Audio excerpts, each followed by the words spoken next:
গরম ভাতের সাথে মসুরির ডাল দিয়ে মিষ্টি কুমড়া শাকের বড়া। এটা কই একটা ডগা কেটে নিয়ে আসলাম।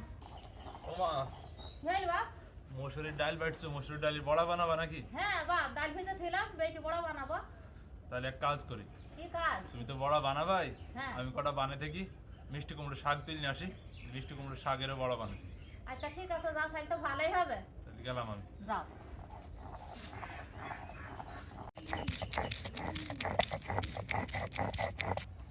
নাও মা, এটা কই একটা ডগা কেটে নিয়ে আসলাম।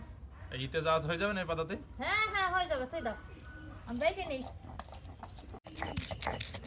ডাল বাটা হয়ে গেছে, এবার দিয়ে দিলাম পেঁয়াজ বাটা, রসুন বাটা, কাঁচা ঝাল বাটা, এবার দিয়ে দিলাম ভাজা জিরে গুঁড়ো, হলুদ গুঁড়ো, এবার স্বাদ মতো নুন দিয়ে দিলাম। ভালো করে এবার মাখিয়ে নেবো।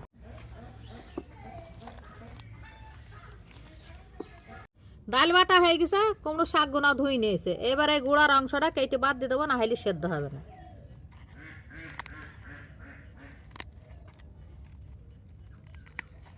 এইভাবে করে সব পাতার গুঁড়া গুনাই কেটে বাদ দিয়ে দেবো। প্রথমে ডাল বাটাটা পাতার এই পিঠটাই মাখিয়ে নিয়েছে, এই যে এক পিঠে মাখিয়ে নেওয়া হয়ে গেছে, এবার এইভাবে করে ভাজ দেবো। এবার ফের এই পিঠাও মাখিয়ে নেবো, এবার ফের এইভাবে ভাজ দিয়ে নেবো।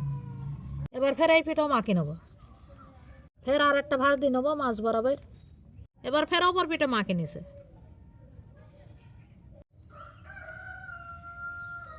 এই যে মাখিয়ে নেওয়া হয়ে গেছে, এইভাবে সবগুলোই মাখিয়ে নেবো। এবার একটা একটা করে তেলে দিয়ে মচমচ করে ভেজে নেবো।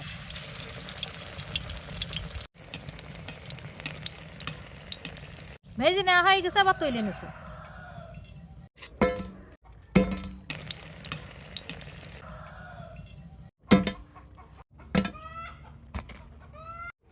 দেখলেনই তো, খুব সহজ উপায়ে বানিয়ে ফেলা হলো এবং সহজ একটা রেসিপি, খেতেও কিন্তু দুর্দান্ত লাগে। এই যে বানিয়ে নেওয়া হয়েছে, আর মা কয়েকটা মসুরির ডালেরও বড়া বানিয়েছে, আর এই হচ্ছে সেই মিষ্টি কুমড়া শাক দিয়ে মসুরির ডালের বড়া।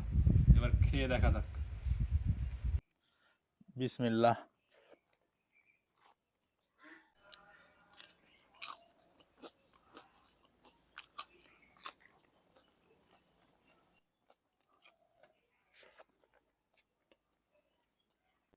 দেখলেনই তো কতটা মুসমুসে হয়েছে, আর দেখতে কত সুন্দর লাগছে।